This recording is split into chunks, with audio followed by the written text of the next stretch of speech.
शंकर अरगरिया, श्री चंदा चौधरी, श्री इकबाल मियाँ, श्री नारायण मुनि राणा, श्री गणेश कुमार पहाड़ी, श्री मोहन बानिया तथा राज्य मन्त्रीहरू श्री चन्द्रकान्त चौधरी, श्री रेणुका गुरुङ तथा श्री आशा कुमारी बिकेलाई निजहरूलाई तोकिएको क्रमशः उप प्रधानमन्त्री, मन्त्री तथा राज्य मन्त्रीको पदको कार्य नगर्नु, गर्न नदिनु, नदिलाउनु भनी सर्वोच्च अदालत नियमावली 2074 को नियम 49 बमोजिम विपक्षीहरूको नाममा यो अन्तरिम आदेश जारी गरिएको छ। प्रस्तुत आदेशको जानकारी तत्काल विपक्षीहरूलाई दिई सबै निवेदनहरूलाई लगाउमा राखी नियमानुसार पेश गर्नु। माग अनुसार भएको छ निवेदकको माग अनुसार हामीले जे मागेका थियौँ सर्वोच्च अदालतमा हामीले जुन हाम्रो प्रेङ थियो, जुन हाम्रो माग थियो, किनभने एउटा काम चलाउ भइसकेको प्रधानमन्त्री, प्रतिनिधि सभा विघटन भइसकेको प्रधानमन्त्री जसको जवाबदेहिता कहीँ पनि छैन, जसको सम्बन्ध चाहिँ जनतासँग विच्छेद भइसक्यो। सार्वभौम सत्ता सम्पन्न जनतालाई जोड्ने कडी भनेको संसद हो प्रधानमन्त्रीलाई। अब प्रतिनिधि सभा उहाँले आफै भङ्ग गर्नुभयो, अनि जनतासँग सम्बन्ध विच्छेद गर्नुभयो, अनि त्यसपछि उहाँले चाहिँ एउटा फुल फ्लेज प्रधानमन्त्रीले जस्तै गरेर त्यसमा चाहिँ के छ भने एकदमै भद्दाजनक जनले तीन जना प्रधानमन्त्री थप्नुभयो। प्रधानमन्त्रीले प्रतिनिधि सभा विघटन गर्नुभएको छ, उहाँले चाहिँ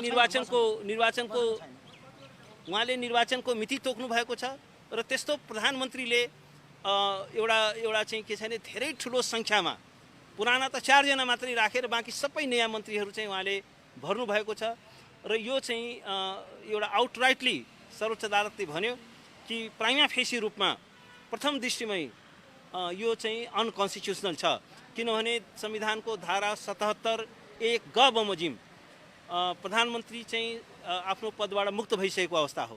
किनभने प्रधानमन्त्री पद मुक्त हुने अवस्थामा एउटा आधारभूत अवस्था के हो भने यदि प्रधानमन्त्री संसदको सदस्य नरहेपछि प्रधानमन्त्री पनि रहँदैन र प्रधानमन्त्रीले जब प्रतिनिधि सभा विघटन गर्छ उसले आफूले पनि आत्महत्या गर्छ, आफ्नो सदस्यता पनि उसको जान्छ र त्यसपछि संविधानमा एउटा मात्रै सेभिङ क्लज के छ भने 77(3) ले एउटा सेभिङ क्लज के राखेको छ भने अर्को मन्त्री परिषद गठन नहुन्जेलका लागि सोही मन्त्री परिषदले कार्य सञ्चालन गर्नेछ। सोही मन्त्री परिषदले कार्य सञ्चालन गर्नेछ भनिसकेपछि संविधानका प्रावधानहरू ब्ल्याक एन्ड व्हाइटमा अत्यन्त स्पष्टसँग त्यसमा लेखिएको छ। सोही मन्त्री परिषद भनेपछि त्यो कायम रहेको मन्त्री परिषदमा कुनै विस्तार गर्न पाइएन, कुनै फेरबदल गर्न पाइएन, कुनै थपघट गर्न पाइएन। त्यो चाहिँ के छ भने संविधानले नै एउटा चाहिँ स्पष्ट रूपमा नै रोक लगाएको छ। र एउटा के छ भने संसारभरिकै पार्लियामेन्ट्री डेमोक्रेसीमा जहाँ चाहिँ लिखित रूपमा यस्ता प्रावधान नभए पनि बेलायत होस्, बहसको क्रममा चाहिँ हामीले चाहिँ बेलायतको, अस्ट्रेलियाको लगायतका देशहरूको पनि उदाहरण प्रस्तुत गऱ्यौँ, न्युजिल्यान्डको उदाहरण पनि प्रस्तुत गऱ्यौँ कि त्यहाँ जब प्रधानमन्त्री केयरटेकर भइसक्छ, केयरटेकर भइसकेको प्रधानमन्त्रीले कुनै मन्त्री भनेको त धेरै ठुलो कुरा हो, उसले कुनै पनि एपोइन्टमेन्ट गर्न पाउँदैन, उसले कुनै पनि पोलिसी डिसिजन्सहरू गर्न पाउँदैन। त्यस्तो प्रधानमन्त्रीले फेरि चाहिँ के छ भने कुनै मुलुकलाई आर्थिक भार पार्ने कुनै कार्य गर्न पाउँदैन भनेपछि अब अहिले चाहिँ हामी कहाँ प्रधानमन्त्रीजीले मानव यो देशमा कुनै संविधानै छैन, यो संविधानमा यो मुलुकमा एउटा लिखित संविधान छ, संविधान सभाले बनाएको हो, जस अन्तर्गत उहाँले चाहिँ जसको रक्षा गर्छु भनेर उहाँले शपथ खानु भएको छ र त्यो संविधान सभामा उहाँ आफै हुनुहुन्थ्यो र त्यो संविधानको उहाँले पटक पटक चाहिँ के छ भने हुर्मत लिँदै आउनुभएको छ। त्यो संविधानकोलाई छतबिछत गर्ने कार्य गर्नुभएको छ, संविधानलाई ध्वस्त गर्ने काम गर्दै आउनुभएको छ। तर आज अदालतले चाहिँ के छ भने उहाँको त्यो अधिनायक बन्ने, तानाशाह बन्ने जुन उहाँको चाहिँ महत्त्वाकांक्षा थियो त्यसलाई चाहिँ आज सर्वोच्च अदालतले लगाम लगाइदियो, ध्वस्त गरिदियो र प्रधानमन्त्रीलाई उहाँको लिमिट के हो त्यो कुरा शक्ति चाहिँ भीमकाय बन्दै गएको थियो। त्यो संविधानले परिकल्पना गरेको भन्दा बढी त्यो चाहिँ उहाँको भीमकाय त्यो शक्ति जो छ त्यो चाहिँ अब साइजमा आउँदैछ। उहाँले एउटा कामचलाउ प्रधानमन्त्रीको हैसियतले के गर्न पाउने के गर्न नपाउने भन्ने कुरा अदालतले प्रश्नसँग भनिदिएको छ हैन। त्यसकारणले यो कुराहरू आजबाट झन् स्पष्ट भएको छ।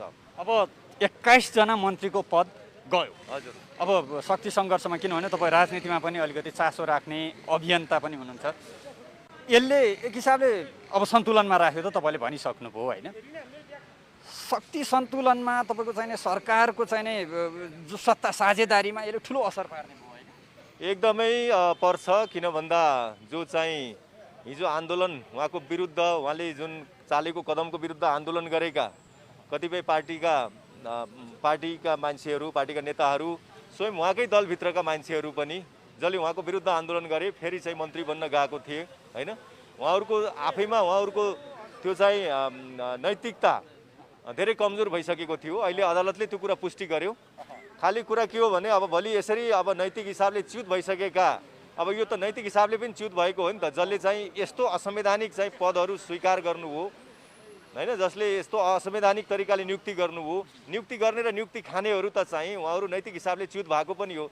त्यस कारणले मेरो चाहिँ के हो भने अब यसपछि के त फेरि चाहिँ मिडियाले पनि उहाँहरूलाई नै ल्याएर चाहिँ उहाँहरूलाई नै फेरि चाहिँ एउटा फेरि स्थापित गरिदिने, अथवा नागरिक समाजले, अरू सम्पूर्ण जनताले अथवा तत्त पार्टीहरूले यो चाहिँ हामीले देख्न नपरोस्। यस्तो चाहिँ ठुल्ठुलो ब्लन्डर, ठुल्ठुलो गल्ती गर्नेहरू, नैतिक रूपमा च्युत भएका मान्छेहरू पटक पटक देख्न नपरोस् भन्ने चाहिँ हाम्रो अपेक्षा हो। तत्काल कायम रहेको मन्त्री परिषद भनिएको छ भनेपछि पहिला जुन मन्त्रीहरूको पद गयो ईश्वर पोखरेल लगायतको, त्यो चाहिँ के यथावत हुने हो कि यो आदेशबाट होइन? उहाँहरूको गइसक्यो। उहाँहरू यस्तो छ, अब यो ईश्वर पोखरेलहरूको नि गइसक्यो। अदालतले प्रष्टसँग भनिदिइसक्यो। अब जम्मा 5 जनाको मात्रै मन्त्री परिषद छ अहिले, बाँकी कोही पनि छैन। अरू पहिला एकचोटि उहाँहरू जो चाहिँ बहिर्गमनमा जानुभयो उहाँहरू फेरि स्थापित हुनुहुन्छ भनेर यो अदालतले बोलेको छैन अहिले।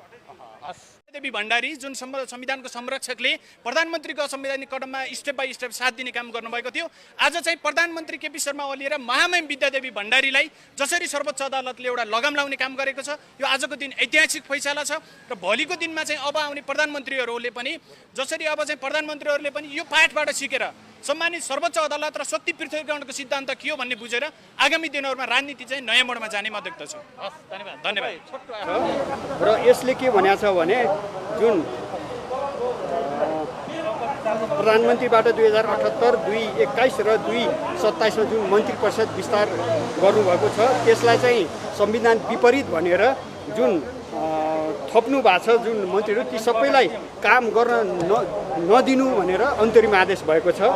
र यहाँ नामसहित उल्लेख भएको छ यो आदेशमा। यसमा के भनिएको छ भने यस दृष्टिकोणबाट मिति 2078, 2021 र मिति 2078, 2027मा प्रधानमन्त्रीको सिफारिसमा निजको नेतृत्वमा सम्माननीय राष्ट्रपतिबाट भएको उपप्रधानमन्त्री, मन्त्री तथा राज्य मन्त्रीहरूको थप नियुक्ति संविधान अनुकूल भएको नभई संविधानको मूल मर्म र भावनाको विपरीत भएको देखिँदा यी निवेदकहरूको अन्तिम टुङ्गो नलाग्दासम्मको लागि उपरोक्त मितिमा भएको मन्त्री परिषद विस्तारमा परेका प्रतिनिधि सभा विघटन हुनु अवधिसम्म कायम रहेका उपप्रधानमन्त्री श्री विष्णु प्रसाद पौडेल तथा मन्त्रीहरू क्रमशः श्री कृष्ण गोपाल श्रेष्ठ, श्री वसन्त कुमार नेमाङ एवं श्री लीलानाथ श्रेष्ठ बाहेकका अन्य बाँकी उपप्रधानमन्त्रीहरू श्री रघुवीर महासेठ तथा श्री राजेन्द्र महतो एवं मन्त्रीहरू श्री खगराज अधिकारी, श्री शरद सिंह भण्डारी, श्री